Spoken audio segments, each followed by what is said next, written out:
Hey, it's Mr. Shrum, and I'm going to look at magnetic induction with you all today. And by the end of this lesson, we're going to describe what induction actually is, and then relate it to a change in flux. If you don't know what that is, that's okay. All right, so to introduce you to the topic, recall if you've ever flown on an airplane before you got onto the plane, you probably had to go through, well, you definitely probably went through security checkpoints, which normally include an X-ray machine for bags and belongings and a big metal detector like the one shown here that each person must walk through. If a person passes through the detector wearing any type of metal, that machine will beep loudly and someone will hurriedly tell you, hey, take off that metal stuff. And then people behind you will get all anxious and stuff. And it's just not a great look. But we're going to look at how this machine actually works and how it senses the presence of metal. Almost all airport metal detectors use a process called pulse induction, or PI. Not like PI, like private investigator, but PI, pulse induction. A coil of wire on one side of the detector acts as both a transmitter and a receiver. Short pulses of alternating electric current travel through the coiled wire, creating an alternating magnetic field. When the electric current stops, the magnetic field disappears. When a piece of metal passes through the detector, the pulse of electric current creates a magnetic field in the object itself. The high-tech detector is able to measure this magnetic field and emits an alarm. Another scenario, imagine you're driving along and need to make a left-hand turn off of a busy street. You pull into that left turn lane, the arrow on the stoplight is red. After a minute though, the arrow turns green, allowing you to make that turn. If a car had not pulled into the left turn lane, the arrow would not have turned green. Rather, it would have remained red. So what triggered the light to change from red to green? Well, a few inches below the surface of the street lies an insulated copper wire called a loop detector. An electrical current runs through the wire, creating a magnetic field. So when a car enters the area or the field, this electrical current disrupts the field. And that disruption is then measured through a device called an amplifier. On the side of the street, there is most likely a large box that holds the amplifier. When the disturbance registers, the amplifier signals the traffic controller to change the left turn signal from red to green. More sophisticated loop detectors can sometimes detect if there is only one car or a few cars in line, thus changing the length of time the green light is shown. Both metal detectors and traffic light sensors use a process called magnetic induction. So let's take a closer look at how that process works as a whole. At one time, iron magnets and lodestones, the iron-rich ore in the earth, were the only known magnetic materials. Then, Hans Christian Ørsted, if you recall from last lesson, discovered that there was a relationship between electricity and magnetism.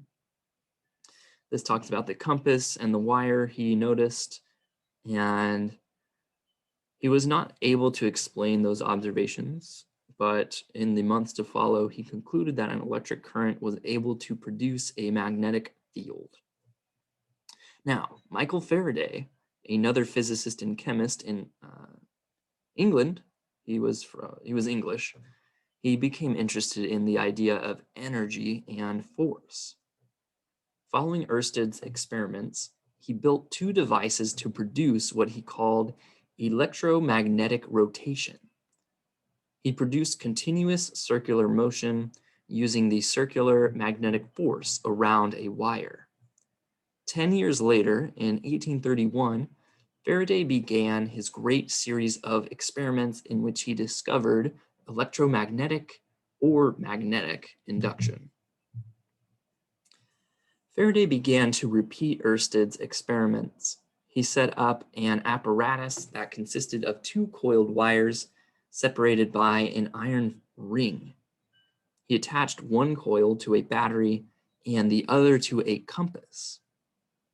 When an electric current was sent through the first coil, the iron ring became magnetized. The compass attached to the other coil moved momentarily, but then returned to its original position.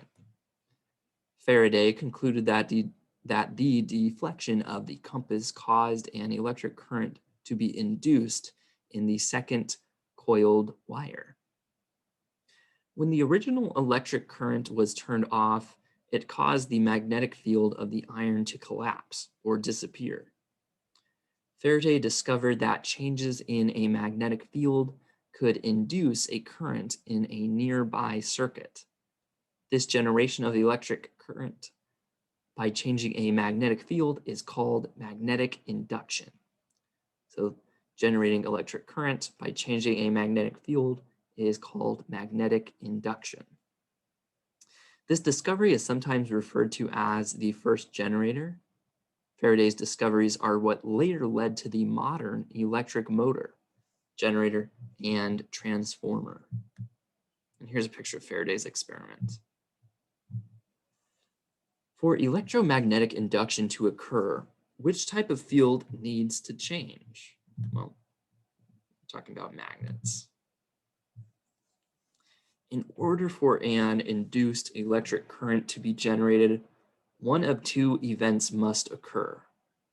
Either the conductor, iron wire, can move through a static magnetic field on the magnetic field, or the magnetic field can move past the conductor. So either the conductor is moving through a static magnetic field, or the field can move past the conductor. There's some type of movement happening. When either of these two processes occur, the electric current is induced. Induction requires a relative motion between the conductor and the magnetic field. When the wire loop that is part of a closed circuit is held stationary or moved parallel to the magnetic field, no electric current is produced. It is only when the wire moves across the magnetic field that an electric current is produced. When the wire moves one way across the magnetic field, a current is produced in one direction. When the wire moves the other way across the magnetic field, the current flows in the opposite direction. Let's take a look at how we can determine the direction of the induced electric current. Recall the right-hand rules, especially the force rule or the palm rule. Your fingers point in the direction of the magnetic field. Your thumb points in the direction of the charge motion or the current. And then the force points up from your palm. Imagine a wire moving as shown in the illustration below. Even with no current flowing through the wire, the charges in the wire are moving along the wire. This action creates a force on the charges in the wire, and that force creates a current. For the purpose of convention, up is considered positive, down is considered the negative direction. Practice this rule by using your right hand to illustrate the way the wire is moving through the magnetic field. As shown below, you should find that the direction of the electric current in the wire will be positive because your palm is facing up. So here, try this. Motion of the wire, V direction, you point your thumb, then you point your fingers in the direction of the magnetic field, and then that force, the palm is facing the way the wire is moving through the magnetic field. Recall that in order for a continuous electric current to flow, a source of electrical energy such as a battery is required. The voltage associated with the charges on a battery is called its electromotive force, or EMF. So if a voltage or EMF is required to produce an electric current in a circuit, what creates that EMF in the case of magnetic induction? When we move a wire through a magnetic field, we are exerting a force on the charges. In turn, the charges will move in the direction of the force. Their potential energy will increase, which then creates a potential difference called the induced EMF. The induced EMF depends on three factors: the magnetic field, the length of the wire within the field, the wire's velocity perpendicular to the magnetic field, which is V sine theta. Let's look at how to calculate the induced EMF. As we noted, the induced EMF depends on three factors. So in order to calculate the electromotive force, we can use the equation EMF equals B times L times V sine theta. B is the magnetic field, L is the length of the wire in the magnetic field, and V sine theta is the component of the wire's velocity that is perpendicular to the magnetic field. So when the wire moves through a field perpendicular to the field,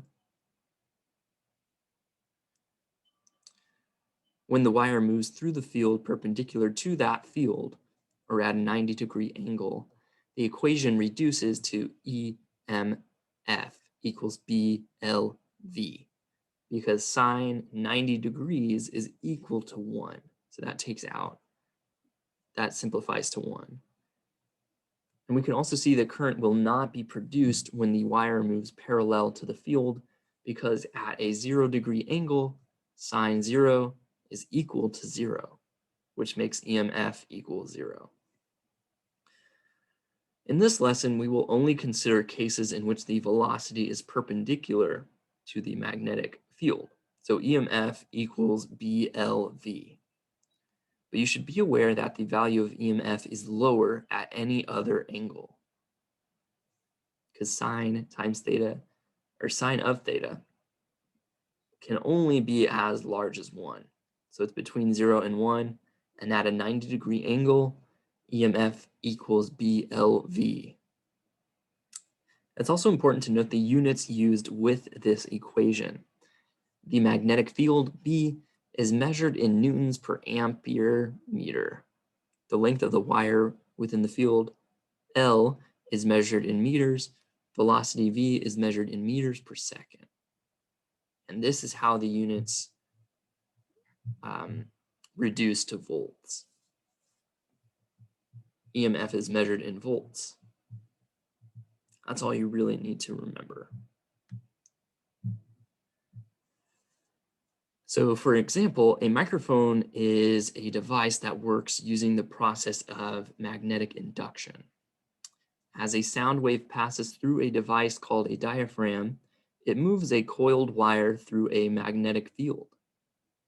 What voltage would be produced by a microphone if the magnetic field has a strength of 4 times 10 to the negative 3 Newton per ampere meter? The length of the wire is 0.1 meters. The velocity of the wire moving perpendicular to the field is 5 meters per second. The wire is moving perpendicular to the field, 90 degrees, so sine 90 degrees equals 1. We can simplify the equation.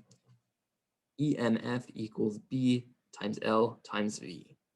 And if you plug in those values, you get EMF equal to 2 times 10 to the negative third power volts. The length of a 0.65 meter long wire moves perpendicularly across a magnetic field. The wire's velocity is 15 meters per second, and the magnetic field strength is 2.8 times 10 to the negative 2 newtons per ampere meter. What is the induced EMF in the wire? Okay, so EMF times or equals B, which is here, 2.8 times 10 to the negative 2 times 15, which is the V, times the L, 0.65 meters. So let's see, 15 times 0.65 times 0.028. And we get 0.27 volts. That is the induced EMF. All right, so I will stop there for now, and we will pick this up next time. But until then, have a great day. Let me know if you have any questions, and I will see you all later. Bye-bye.